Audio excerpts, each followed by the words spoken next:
I'm WG, and with the update yesterday, we now know that in 2 Wednesdays, or December the 3rd, we are going to get a massive amount of units in the mail due to them reducing the leveling cost required for both units and partners. So we'll have a look at exactly how much do you get back, what are now the full leveling costs, and then we kind of have a bit of a talk about where you should be spending your ether in general, what I'm doing with mine, what you could be doing with yours, and also how you could potentially even start doing a little bit of, Chizuru pre-farming. Alright, so this is what you get back. You take however many level 60 combatants you have times 864,000, however many level 50 combatants you have by 384,000. Obviously, if you have level 40 combatants and below, you're still getting it back, but these are, I think, the most relevant numbers. And then the same is for partners at 415,000 per level 60 and 217,000 per level 50. So if you want to, you can do the math yourself. Let me know down in the comments below what you are saving. For me, for example, we have 3 level 60 combatants, 12 level 50 combatants, 2 level 60 partners, 7 level 50 partners, giving me a grand total sum of 9.55 million that I shall be getting back on the 3rd of December. And just to put that into perspective, if you were to farm the highest difficulty of the unit dungeon, which would be difficulty 6, I would need to farm it 300 times or 6,000 ether worth of dungeon runs. So that is, at least for me, for example, the impact of the of the cash back incentive, I guess. So now let's have a look at the total cost. So something that is very important for you to know here is that they didn't reduce the total cost of everything for a combatant. No, they specifically only reduced the leveling cost. So the promotion cost that you see here is still going to stay the same. Only the leveling cost amounts went down by 80%, meaning that in total you still need 1.2 million units for a level 60 or 596,000 for a level 50. So yeah, the biggest hurdle is going to be here. You can kind of, if you do the math, it's 300,000, 700,000. So you're basically paying $1 million in upgrade costs and only 216,000 in level costs. So that is for combatants. These are the numbers. Here, if you also want to know, like, these are the updated numbers. If you want to know the old numbers, you can times this by 5. And these are like experience values and stuff. And then right here, we have it for partners. Same scenario, same shenanigan. A partner to level 60 will be 503,000 and a partner to level 50 will be 248,000. Again, mainly coming from the upgrade costs rather than the XP costs. XP costs in right here. What you should also realize based on this is now that the process of leveling up units is cheaper, the experience cost is still the same. It is something that I, for example, run into with my account at the moment already, and that is I'm running out of XP manuals. I'll show you in a second, but the XP manuals will still stay the same. So 166,000, which would, for example, quick math, be 88 premium materials just to go from level 50 to 60 for the partner, or more relatably for the combatant, it's 400,000 at 2,000, so you need 200 premium premium level things if you want to go to the max level. So now that we left the math behind, let me just quickly show you what I meant. So for example, if I wanted to upgrade Mei Lin, I can barely afford it. You can see we are barely able to afford the upgrade to level 10. 6 out of our 18, 0 out of 3, the rest we are out. So this is something that could be a little bit of a sleeper pick, and that is if you intend to upgrade a whole bunch of units on December 3rd, pre-farming character experience might just be the way to go. And it doesn't even mean you have to do it yourself. You could also, you could say, almost passively farm them by just getting better missions from the Arc. So for example, if we check out like B15, right, like the special battle mission that gives you 10 character experience, 5 partner, 56,000. So these ones They are happenstance, but they can really help you get some resources going where you wouldn't expect it. Alright, now that we have the experience out of the way, before we get into the where you can spend your stamina, now let's briefly cut into Chizuru pre-farming. I know it's early, but then again, 3rd of December, we get the credits. We also do get the Chizuru release, and Chizuru is projected to be a void unit due to the void chaos, due to her design, due to her, you could say, lore behind her cards and the like, and also the fact that there is going to be a void unit, and it's most likely not going to be our Christmas Lady Serenial.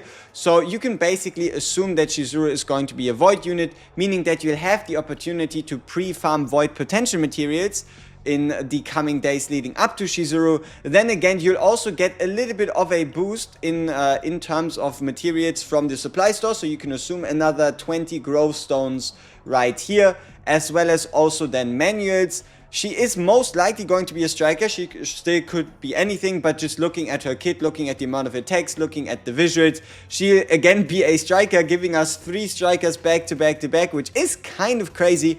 But yeah, you could then, for example, farm for her, or for example, if you have skipped Yuki, you probably don't even need to do a lot of pre-farming, because you can just buy advanced striker manuals twice. So that's just a little cut into Chizuru. Right, so now that we have this out of the way, let's start with the most effective way. And that begins first off in the zero system, with either zero system difficulty 8 or above, or preferably 9 or 10. Or in this case also with the event chaos, and that is starting from, I think, starting from 7 and guaranteed from 8 onwards, is the ability for you to get 3 right side gear pieces for 60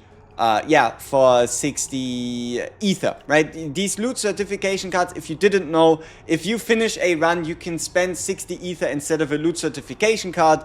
So that is the most efficient way. You go in, you pay 60 ether, and you get yourself 3 legendary right side pieces, and you can also look at the sets before you buy it, so you could even dedicate farm. That is by far the most efficient. That is by far what is going to push you the most, because the right side pieces, if those of you don't know what I'm referring to here, let's have a look at them. Right side pieces, so pieces 4, 5 and 6 are the most important for a character. They push you the most because they have these flexible main stats right here, so they're also the hardest to get good variants of. And yeah, that's how you get those straight. There is only one slight problem, and that is time. If you have enough time in your day to spend all your stamina running chaoses, like you're beating enough chaos bosses, you're beating enough secondary bosses, and you get rid of your stamina that way, that's perfectly fine. Or even if you get lucky and you find, like, you actually find dungeons you desire, that's good, because you're getting upgrade materials, you're getting units, you're getting gear. That is the most efficient way to spend your stamina, no matter what still. But especially if you don't have like hours upon hours, depending on how long it takes you to get through a chaos, and if you're doing a full run, or if you're quitting after the first boss, depending on how long that takes you, right? If you don't have enough time, what do you do then, right? So now that units and potentially experience aren't as big of a deal anymore, let's talk a bit about right here about the memory fragment. So if you are level 50 and above, the memory fragment dungeons themselves are a way better deal than if you're yet level 40. If you are level 40, trying to push higher in the zero system, trying to get your gear from the zero system, trying to get your gear from the story system is way more efficient, because you're just going to get more drops. Whereas if you are 50 and above, and if you do then take that investment and you beat up to difficulty 10, you're always guaranteed 2 pieces, but you can also get 3 legendary pieces. I'm not quite sure, might be like an 80-20 split between 3 and 2, not so sure on that one. But what you can do here at least is you can dedicate farm for 2 specific sets, especially if, like, for example, you are looking for like Haru and Kalib. This dungeon is really good because you can get 2 sets that are really useful for the 2 of them. Sometimes you just have to, for example, farm a set where there's like a subset that you don't like as much.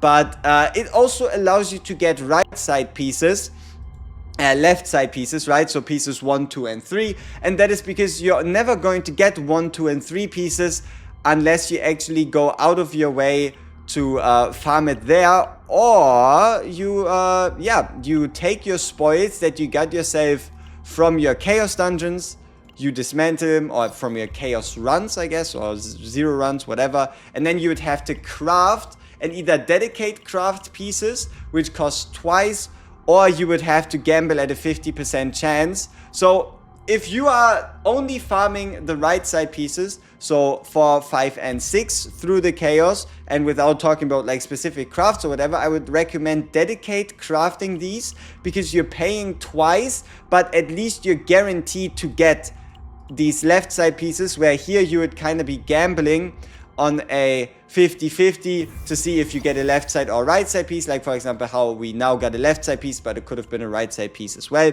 It really depends. What I personally do right here with mine is I just go in, I pick the set that I want to farm at the moment, and because I already have a decent set of items lying around, I'm just always doing it at 50, because it's the most amount of pieces for the least amount of resources, because I'm not really targeting anything, and I'd be fine with anything, be it like gambling on getting a good stat here, or on any of these pieces, or just getting a good base piece right there.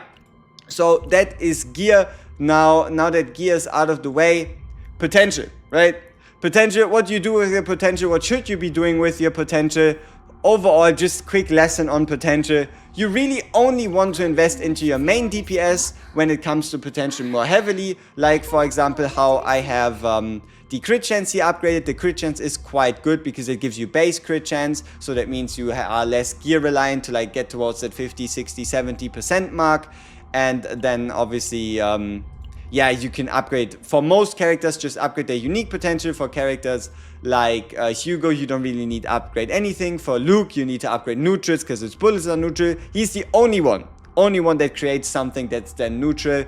And then we have, for example, Mei Lin, where you would just focus on the basics. But in general, you can upgrade the basics on anyone.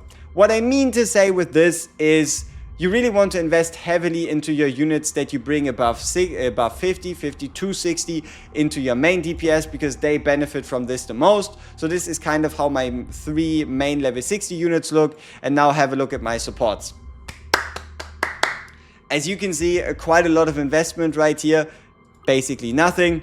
That is obviously potentially going to change in the future now that like leveling up characters is cheaper and I can invest more resources. But then again, I'd probably have to farm a bunch of experience before I would consider upgrading a Rey and a Mika to 60. It still stands the same thing. In general, your supports could be level 40, could be level 50. Your main DPS, you want them to 50, and then the moment you kind of want to take them to that level 60, just so you get them the best chance to carry you through runs, to make your runs easier, to increase your success chance, yada yada. Again, bringing you to potential. Potential is something you can really just farm because it's a one and done thing. You go in, you spend your stamina, you get your potential, you upgrade your character's potential, and then the moment you've done it, right? If I were to farm 18 crystals, one of those, and I do it, boom, done, right? It's a one and done type of deal, and depending on how much you like a character, you invest more into them. And as you can already notice, I never upgrade basic cards, right? Basic card proficiency, besides Mei Lin, is something I do at some point in the future, maybe in 2-3 months. But for now, these resources, they basically cost you exactly the same thing, and that is a bunch of fucking crystals. And then also these shards of condemnation, for me, they are way more valuable to be used on upgrading the unique stats rather than wasting them on a basic card potential that gives you like 10 to 15% more damage on basic cards that for most characters you get rid of anyway.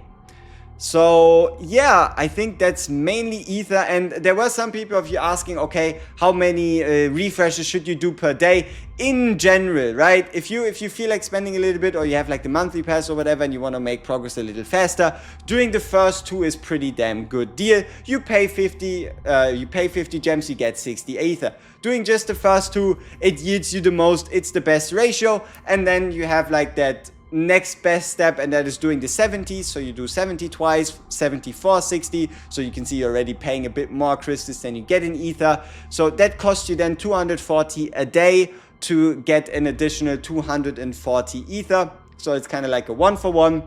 What is terrible and shouldn't be used unless you either have enough money to spend, you feel like you're really behind, or you need to get to level 50, is going past 4 out of 8. And that is because you're going from 240 total for 240 ether to 500 crystals for 240.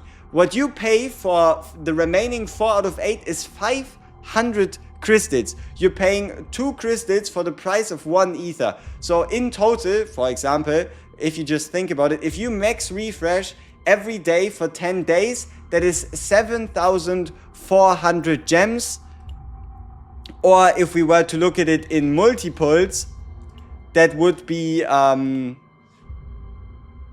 don't know, it's like 50, 60 pulls. That is a crazy amount. So do be a bit more careful with your ether, and in general, there really isn't too big of a rush. Like, for example, how we are level 54, but we could also be level 51 and nothing would really change. We're just slowly getting through this. At some point, we'll all arrive at 60 and then we'll all be happy together. And at least also this quest, we're going to be able to get rid of a little sooner.